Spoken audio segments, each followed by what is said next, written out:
Hi everybody, my name is Jasmine Carr and I will be narrating the Teach 1 slides for the causal control chart assignment which for HAP 725. Now please note that the images used for this assignment have been used from a previous assignment done by Chihiro Hirai, but the rest of the work has been completely done by me. So moving on forward to the fun part. So, in this question, we are being asked to examine the price of Humana stock prices 2 months prior and 2 months after the election, and if the election made a difference in the percentage of days the stock went up. We are being asked to complete the analysis for every 6 days the market was open. Then we have to repeat the analysis, and this time the time control for the NASDAQ index fund as a surrogate for the general economy, and the Standard and Poor Healthcare Sector Index, which is also the surrogate for changes in the healthcare industry. After controlling for these two alternative explanations, did the election still affect percent of days the stock went up? Now please note that the data set that's been provided to us kindly includes pre-election and post-election, which is in the next slide. And here is the data set that's been provided to us, both pre-election and post-election. So just to make our lives easier, in the Excel spreadsheet that's been provided to us, this is kind of like a prettier format, but the raw version is very, you'll see that it's not broken out, but to make our lives easier, we will create 10 time periods and they will consist of 6 days each. So so to make it easier, what I did was color code. So I started off with red and then made it yellow, and then that way we have 10 time periods, and those consisted of 6 days each. Now we won't start off with doing that like immediately, but we will use that for our adjusted frequencies later on to finish off our assignment. So as I explained before, we are breaking up the data set into 10 time periods consisting of 6 days each. We are organizing the strata. I can't go back to the previous slide. So 1 means the stock went up, and then 0 means the stock went down, and we have 4 possible combinations, and this will help us with our analysis to create our charts. So in this slide, you are seeing on the left-hand side the formulas used to calculate or to eventually calculate the P average. And so we started off by using our strata. So we're using formulas for NASDAQ down, and then S&P down, and then NASDAQ down, S&P up, NASDAQ up, and S&P down, and then NASDAQ up and S&P up. And so this, for our calculations, right now we're just focused on the unadjusted frequency. And if you look carefully, the formulas used correlate to our Excel spreadsheet that was provided to us.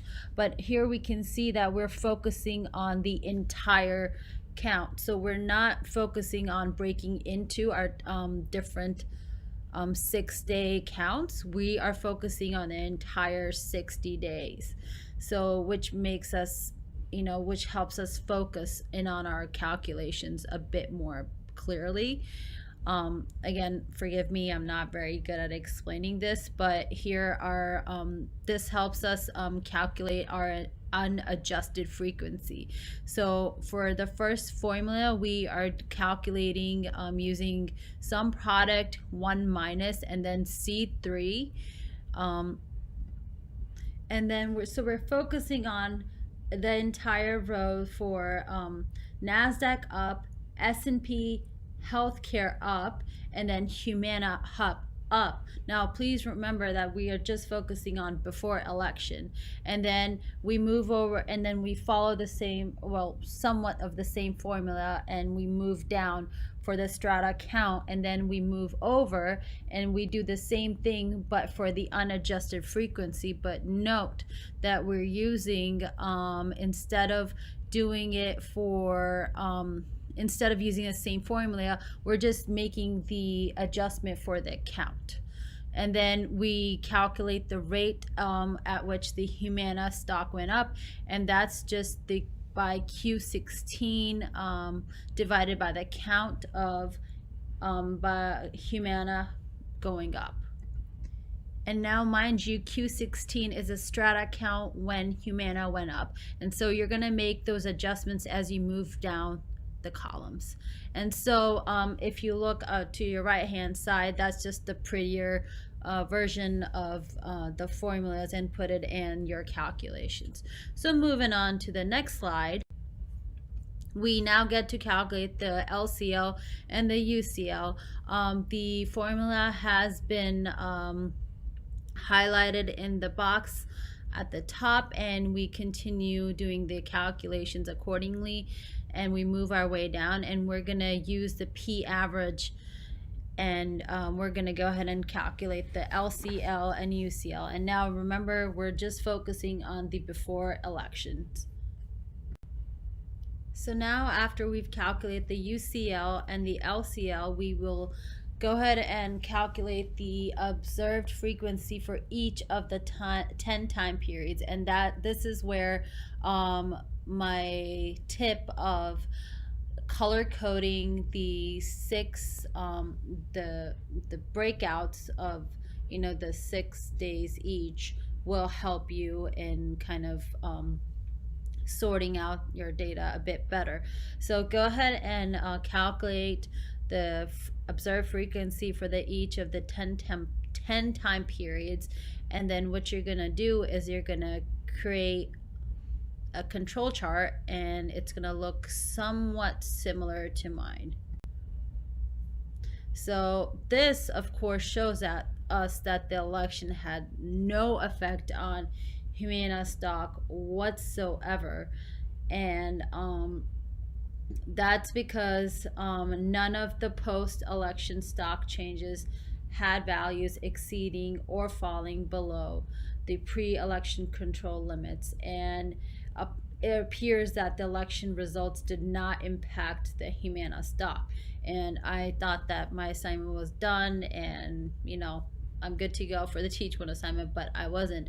So now moving on to the next part of the assignment is we have to redo the steps we just did, but for the post-election. So since everybody's familiar with what we just did, we're going to redo our work for the next slides.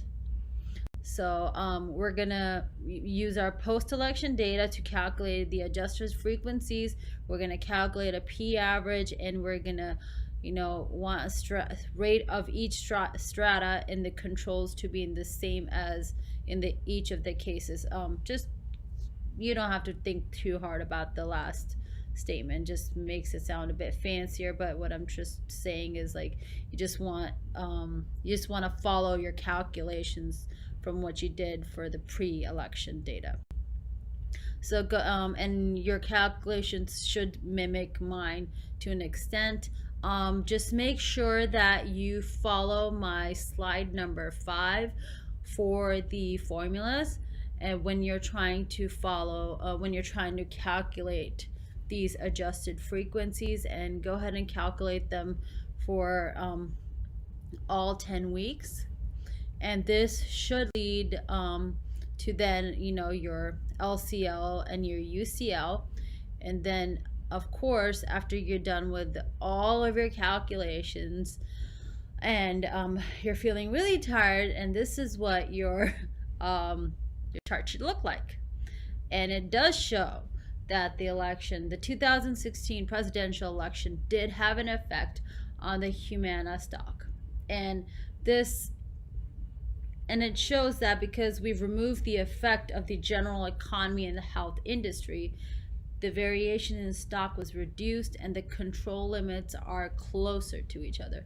And this has allowed us to detect the effect of the election, and which was, not very similar, or which did not match our previous results. So thank you everyone for listening to my Teach One assignment, and feel free to reach out for any questions, comments, or concerns.